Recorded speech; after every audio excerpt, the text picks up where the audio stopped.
Let me share my screen.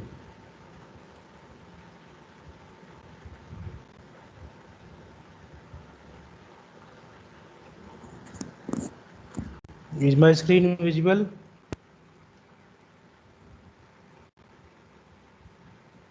No, sir. Yes, sir. Okay, fine. Check your connection. The student who are not able to see my screen, check your internet connection. You can disconnect and rejoin again.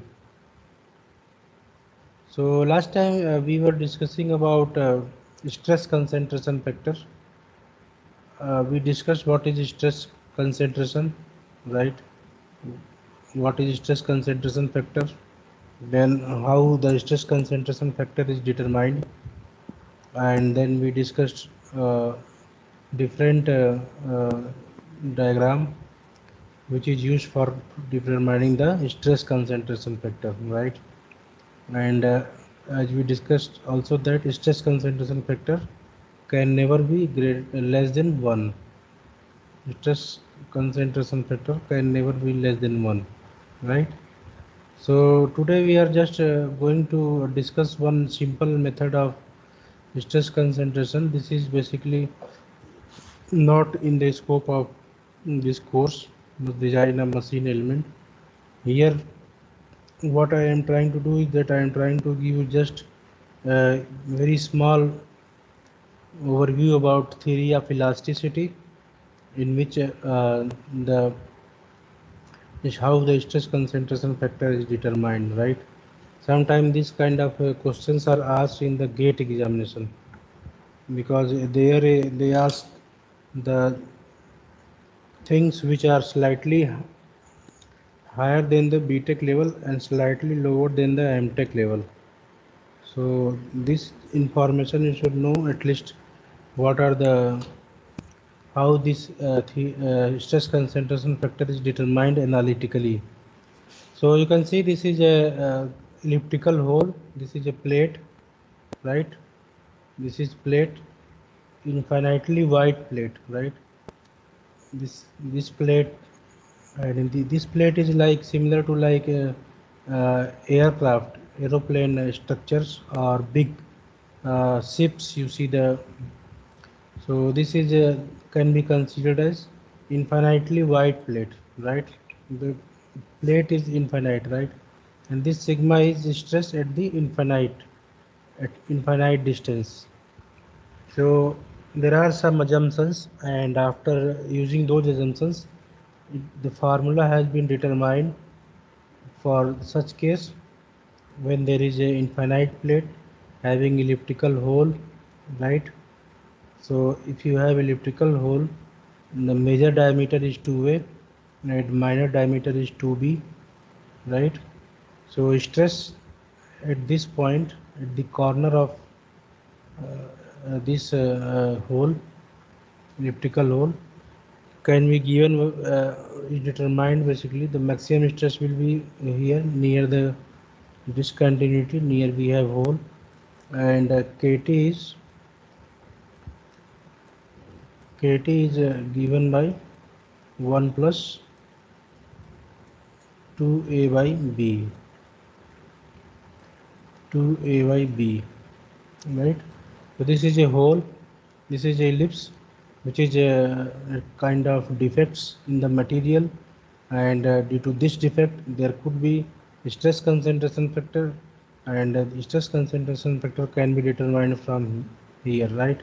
You can see A is the semi major diameter and B is the semi major semi minor diameter of the ellipse, right? So in the case of circle, the A is equal to B, right? A will be equal to B. So in such case, so this will become the ellipse will become circle. So in such case, A and B will be cancelled, and you get KT equal to 3, right? KT equal to 3. So for a circle, the value of KT, this is for infinitely wide plate. This is for infinitely wide plate. Kt equal to 3 you can take, right? In the same manner, suppose a is non-zero value, and b is 0. A is non-zero and b is 0, right? So what will happen? Here you put the value at the b equal to 0, so this will become infinite. So kt will become infinite, right? Kt will become infinite.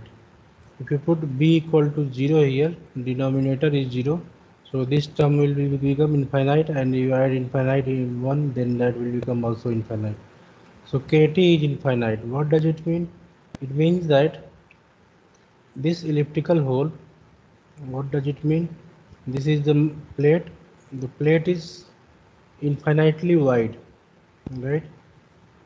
Infinitely wide means it is a very big plate, and there is a elliptical hole in the plate, and suppose there is a circular hole in this semi infinite wide plate, then the kt you can simply take kt equal to 3.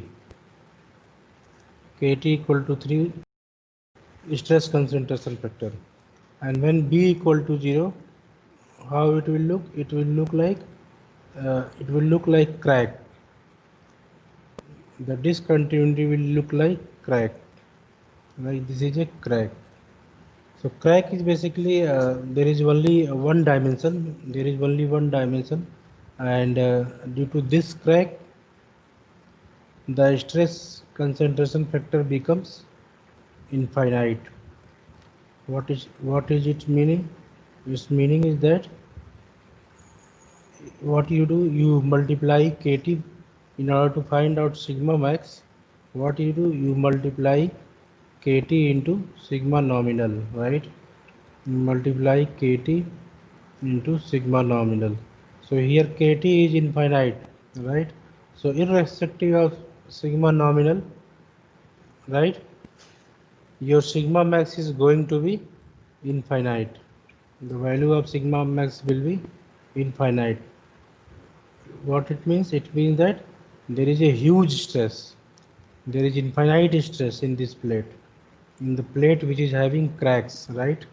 So this will immediately fail. This will fail, and due to this, you might have heard about that crashing of planes and these crashing of aeroplanes. If there are some cracks and it start propagating, then it breaks into two part, right? And this kind of break is sudden and sudden failure, right? Immediately it will break into two part. There is no deformation because the stress is infinite here, right?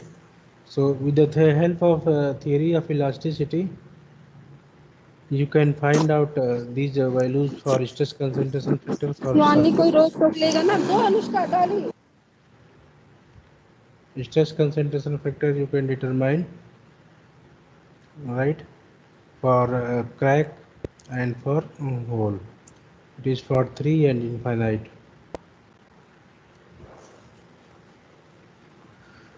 So this is another equation in which rho is the local radius of curvature. This is another equation which is used uh, for calculating stress concentration factor. Here rho is local radius of curvature, and local radius of curvature is given by rho equal to b b2 by a,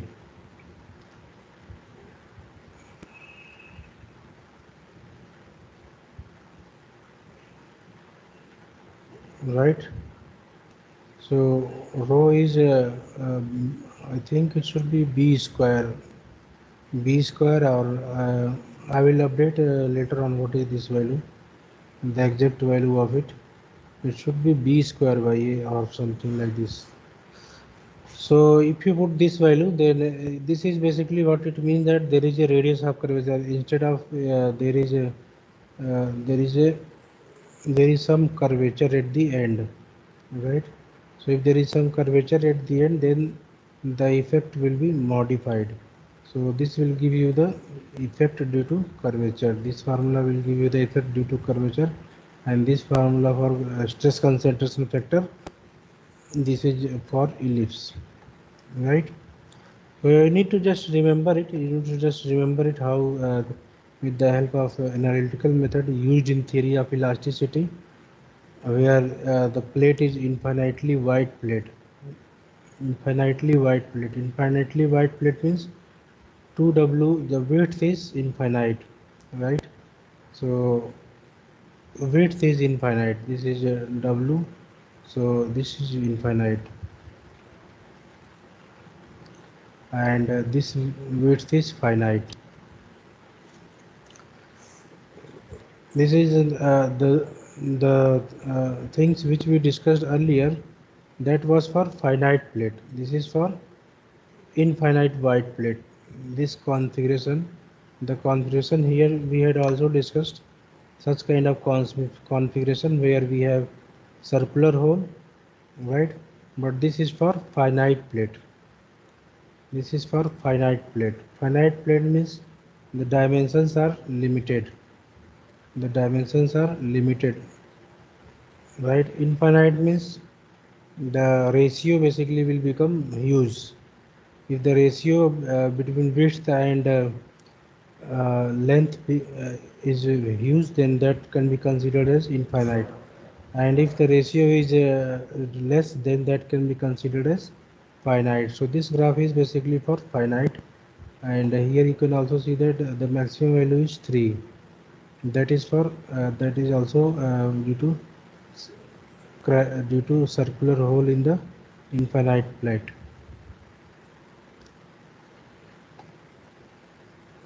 So that is how theory of elasticity can be used for determining stress concentration factor analytical method, right? This is also justified with the help of experimental method. So photoelasticity is mostly used for determining stress concentration factor using experimental method, which is also important, right? So the next topic is how to reduce stress concentration. How we can, the method to reduce stress concentration, right? So stress concentration cannot be neglected. Stress concentration cannot be neglected and cannot be, it cannot be zero, right? So what is the way is that we can if we can reduce it, let us reduce it, right? We cannot completely eliminate it. We cannot completely eliminate the stress concentration factor. So the idea is that we can reduce it. We can reduce the stress concentration. So that is what is it cannot be eliminated, but it can be reduced to some extent, right? Techniques that is useful in assisting design engineers is to visualize the presence of stress concentration and stress flow lines, right? So these are the stress flow lines which is shown in this figure, right? The mitigation of stress concentration means that the stress flow lines shall maintain their spacing as far as possible. So spacing, if the spacing is uniform, right, here you can see the spacing is uniform, then stress concentration is less. When it is not uniform, it is getting concentrated, the stress flow line, then there is a stress concentration. So the here idea is that there will be stress concentration, but what we can do, we can reduce it. So how we can reduce it? If you look at this figure is having sudden change in the cross section, right? There is abrupt change in the cross section, right? But in this figure you see that there is a fillet, there is a fillet, right? So this fillet is basically it is the bend is not at 90 degree. The bend of stress flow line is not at 90 degree. It has some smooth bending, right?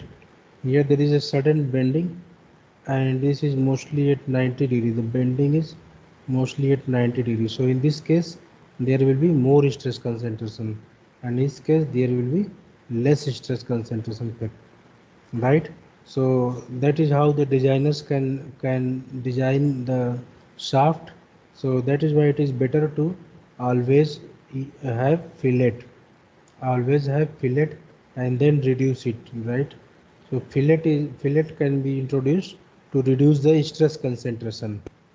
Fillet can be used to reduce the stress concentration, right?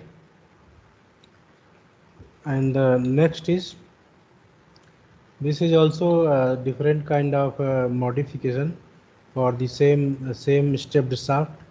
So here you can see again that the shaft is there is sudden change in the shaft diameter. There is a sudden change in the shaft diameter, right? So here you can see that a fillet radius has been introduced, and with the help of fillet radius the stress is minimized, right?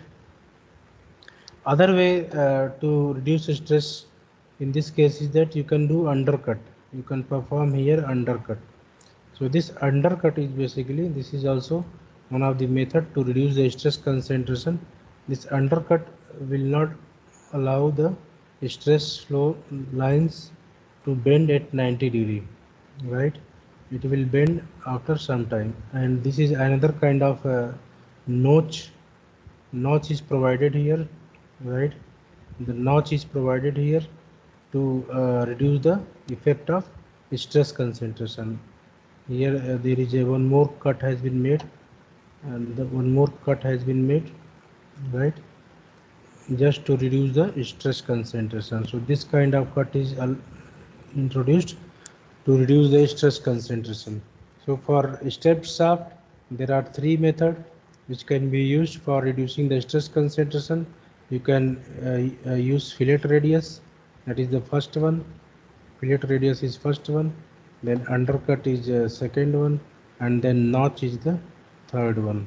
So these three methods are there for reducing the stress concentration in the stepped shaft, right?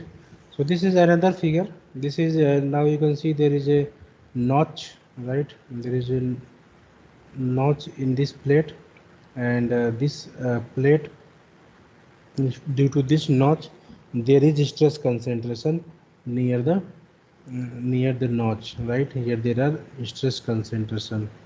So what you can do to reduce such kind of stress concentration, you can add few more notches, right? You can add few more notches. So this will basically smoothen the stress flow line. The stress flow line will now will be smooth. Here the stress flow line is suddenly changing right direction. Stress flow line suddenly changing the direction. Here the change in direction is smooth, it is slowly changing the direction. So here stress concentration is reduced, right? In this figure again, this is the original notch. This is the original notch, and what we have done, we have created few holes, right? We have created few holes. This is a smaller hole and then bigger hole. So in this way we have reduced the stress concentration factor. The stress flow line is smooth. Now the stress flow line is smooth. Okay. Then other way is that you can remove this hatched portion. If there is a notch here, so instead of having notch, what you can do is that you can reduce the you can remove these materials, right? These materials is not going to add any strength. Unnecessarily it is increasing the weight also, and it is not increasing the strength. So you can completely remove it so that it becomes smooth, right? So this is again different method to reduce the stress concentration factor by adding few more notches, by adding few holes, or by removing the notched portion of the component, right? So this is again another method to reduce the stress concentration factor where you have notches, right? The next example is a shaft, right? And there is a shaft. In this shaft there is a hole at the center. So what you can do is that you can again create two more holes near the bigger one hole. You create the two more holes. So what will happen? The stress flow line will change the direction slowly. Right here, the stress flow line changes the direction very fast. Here, it will change slowly. So this is preferred, right? This design is not good. In the same manner for the threaded parts. So for threaded parts, you can see this is the original design of the threaded part. So immediately after it, the thread portion is being made, right? The thread is being made immediately after the shaft diameter. Shank, this is basically, then this is known as shank. After shank portion, immediately threading is done, right? So what will happen? There will be stress concentration due to these threads. So how you can reduce? You can reduce it by having fillet, right? Having fillet and then reducing the diameter to the minimum diameter and then having the threads, right? So this is one way of doing. Another way of doing is that you simply reduce the diameter of the shank equivalent to the minimum diameter of the thread, right? Minimum diameter of the thread. You can reduce the diameter of the shank to the minimum diameter of the thread. So this is preferred, right? This is another example of how you can reduce stress concentration, right? This is shaft, right? This is shaft in which we have the keyways. This is a keyways where the key is mounted. Key is mounted in this keyways, right? And this is shaft, right? So now you can see that the stress flow line, suppose there is a twisting moment. Suppose there is a twisting moment in this shaft, you are transferring the torque. So what will happen? It will happen that there is a sudden change in the direction. There is a sudden change in the direction, right? And due to this sudden change, there is a problem of stress concentration, right? So what you can do? You can drill few holes. You can drill few more holes near the keyways, right? So what will happen? Now the stress will bend from here only. So this will reduce the stress concentration. This will reduce the stress concentration, right? So if the keyways are there, you can reduce the stress concentration factor using this method.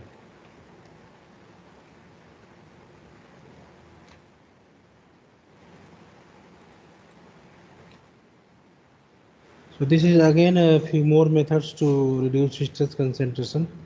This one is like you have a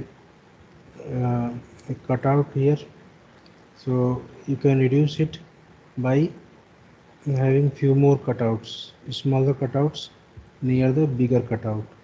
So this way you can reduce the stress concentration, right? This is again another object where you have this kind of uh, protrusion, right?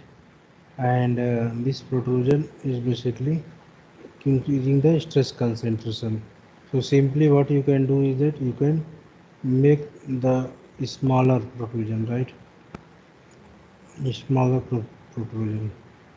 So this will smoothen the stress flow line, right? This is another example of reducing stress concentration in the stepped shaft. Here this additional material has been here undercut. Basically this is similar to undercut which we discussed, undercut and notches which we discussed, and the shape is slightly modified.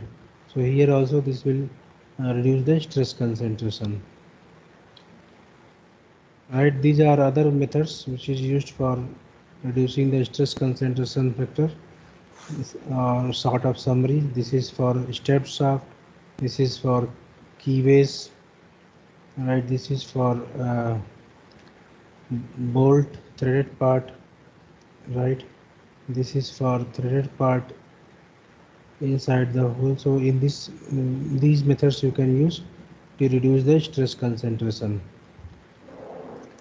right? So let us now solve one example related to this theory, stress concentration factor, and how the stress can be determined, right?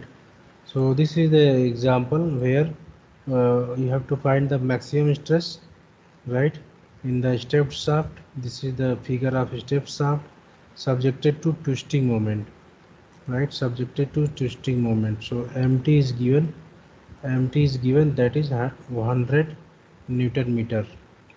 mt is 100 newton meter, right?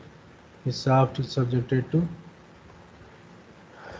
what would be maximum stress developed when there is a bending moment, right? This is you have to determine the maximum stress when there is a twisting moment and when there is a bending moment. Bending moment is given, right, that is 150 newton meter, 150 newton meter.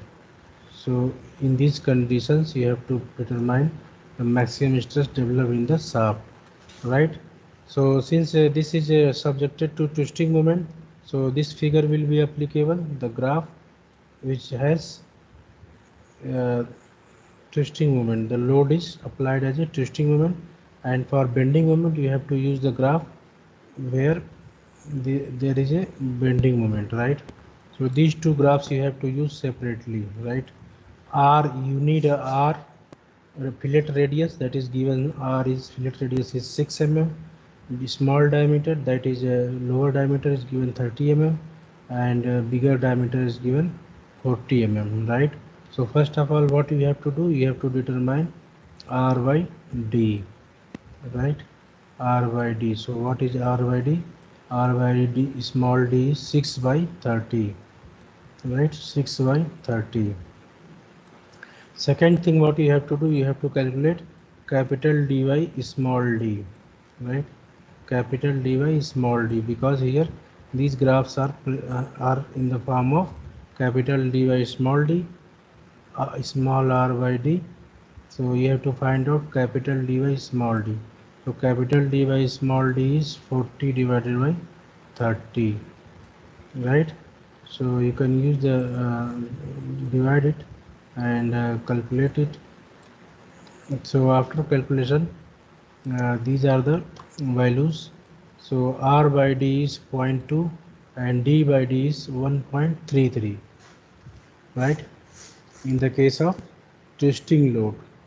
So R by D, you have to select this data 0.2, right? And 1.33. The graph of 1.33 is not given here, right? It is given the graph for 1.09, 1.2, and then 2. So basically you have to take approximate value which is in between. 1.33 is in between 1.2 and 2, right?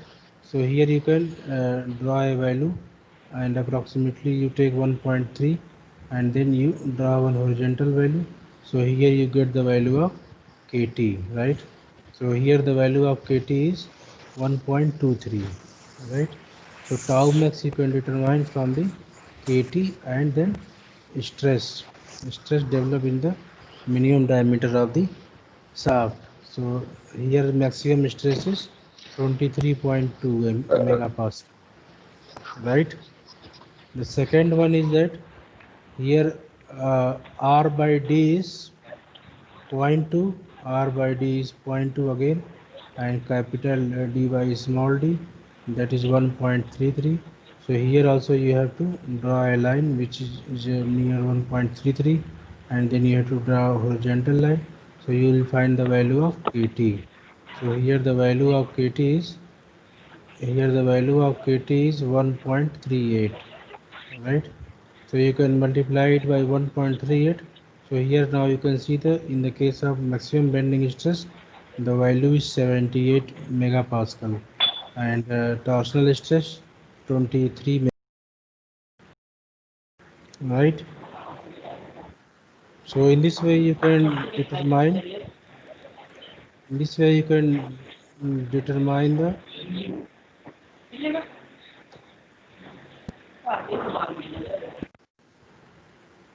in this way you can determine the maximum stress. right? Okay, so I hope we have discussed enough about stress concentration factor, stress, how to reduce stress concentration, right? And the numerical related to stress concentration, how the maximum stress is determined from the given chart, right? Given data and chart. So now let us start fatigue failure. Fatigue failure. What is fatigue failure? Materials fail under fluctuating stress at a stress magnitude which is lower than the ultimate tensile stress, right? What happens? Material will fail even it has not reached its maximum stress value, that is ultimate tensile strength, right? So there is a failure before material reaches to the ultimate tensile failure, right? Ultimate tensile stress. So such kind of failure is basically fatigue failure, and there is a fluctuating load, right? Sometimes even lower than the yield strength. Sometimes it is even lower than the yield strength and it fails, right? Lower than the yield strength. It is lower than the ultimate tensile strength, and it is sometimes it is lower than the yield strength. Magnitude of stress causing fatigue failure decreases as the number of stress cycle increases. So let us first discuss one example so that you can understand all these things. You might have you might have used this method to break the wire, right? Suppose there is a wire, this is a wire, you want to break this wire, right? You want to break this wire. So what you do with your hand, you apply, you bend it in one direction, right? And then you bend it in another direction, right? So what you do, you bend it in one direction and then you bend it in opposite direction. So here the top fiber associated with tensile stress and lower fiber is associated with compressive stress. When you again bend in the reverse direction, then lower fiber will be subjected, top fiber will be subjected to compressive stress and bottom fiber will be subjected to tensile stress. So there is a change in the stresses. There is a change in the stress, right? And due to this change in the stress, if you keep on doing this few times, up down up down up down, then what will happen? It will break, right? So how do you break? You don't break it by just simply pulling the tensile load, right? You don't break by simply pulling the tensile. How if you apply load, tensile load, in order to break it, you may not be able to break it, right? You may not be able to break this wire. So and it will require huge force to break this wire, but even with less force you can break it by bending it in one direction and then bending it in another direction. So this is basically fluctuating load, and the number of times you bend and unbend, bend in this direction and opposite direction, number of times you break, that is cycles. That is cycles. Suppose 10 times you are bending it in opposite direction and then in one direction, then this is known as cycle. So suppose after 10 cycle it breaks, then you can say that after 10 cycle it will break, right? So there are two phenomena here. One phenomena is that you are applying the load in one direction and then in other direction, right? Opposite direction. Other phenomena is number of cycle, right?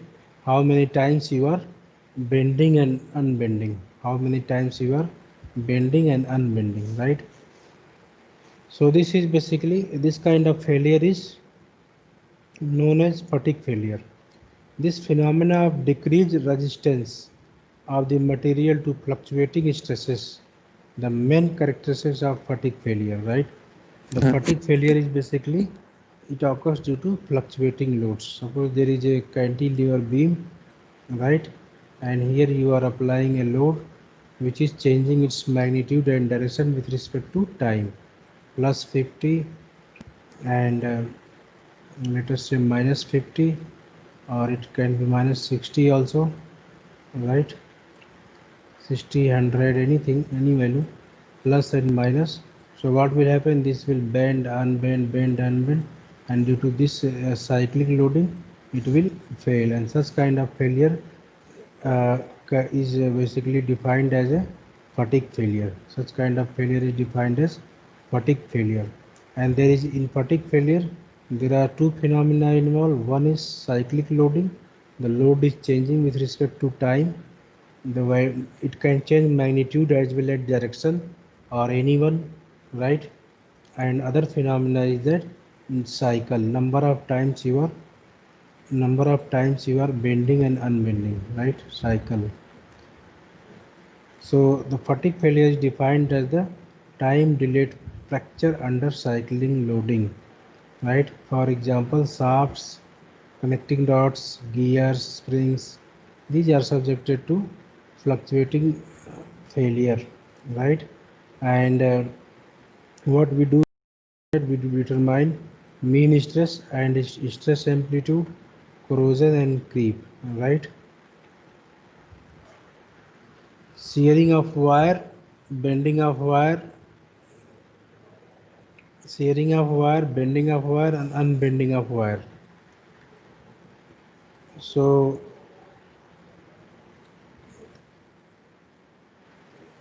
let us define difference between static failure and fatigue failure. So here the failure due to static load.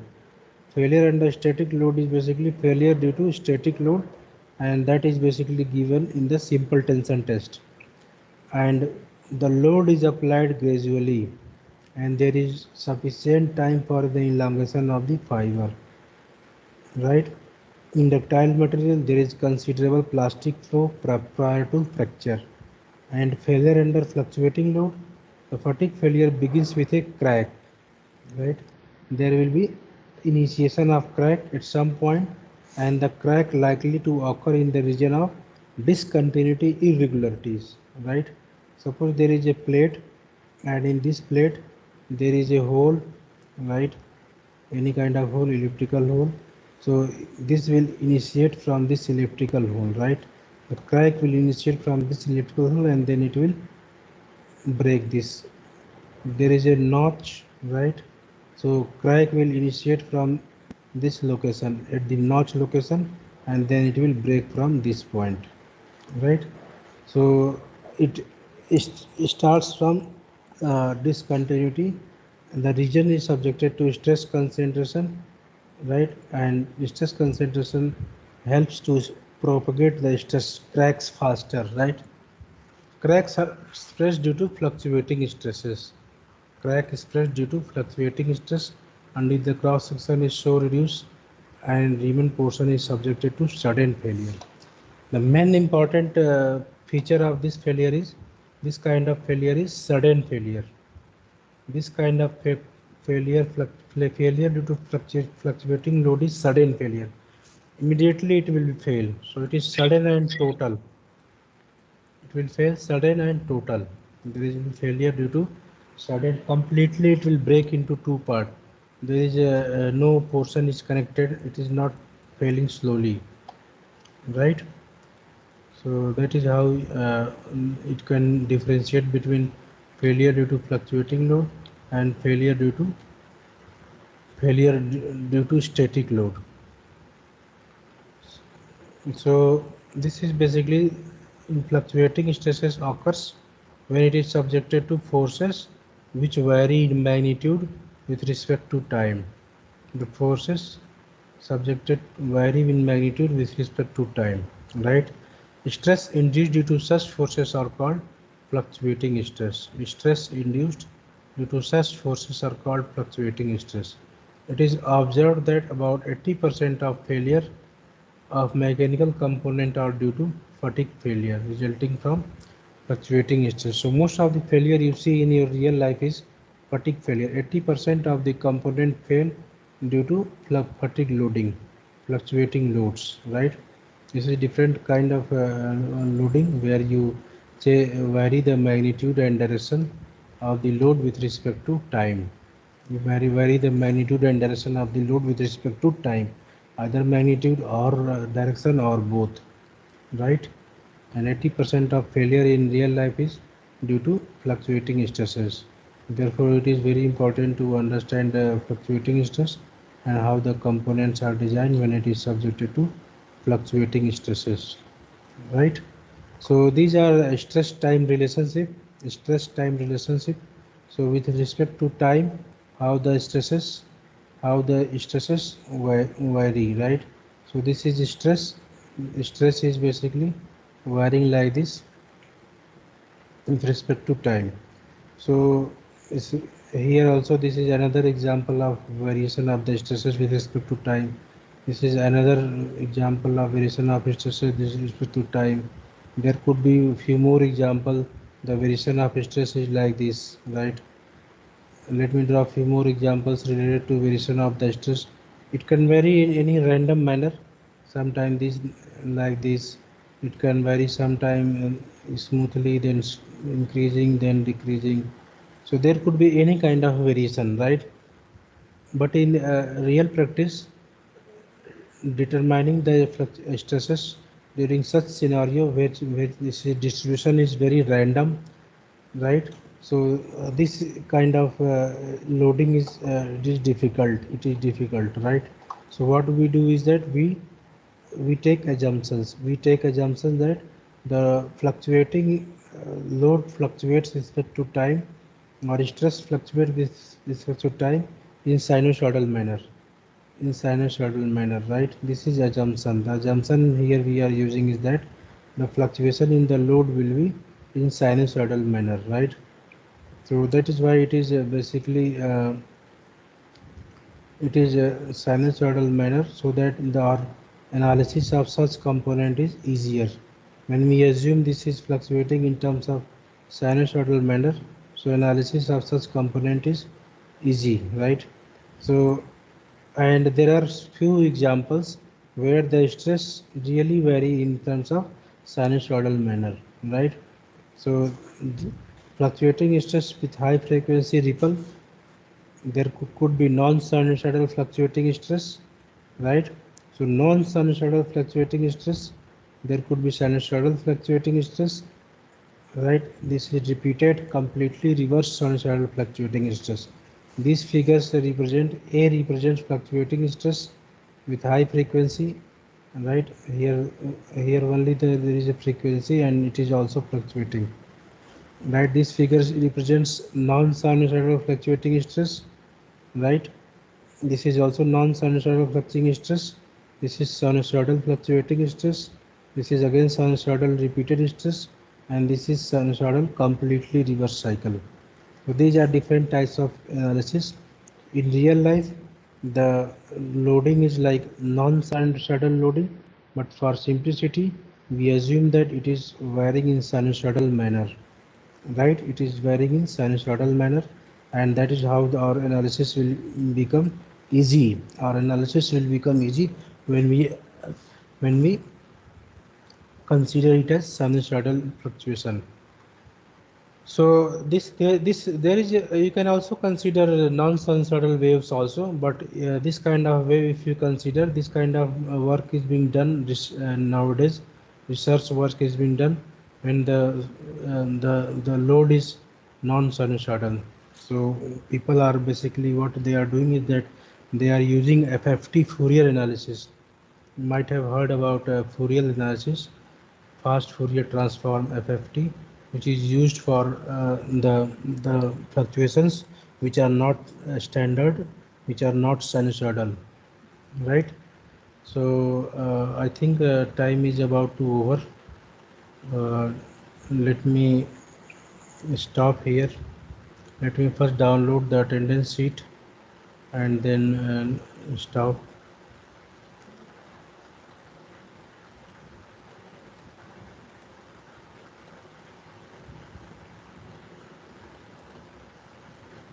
Let me stop the recording.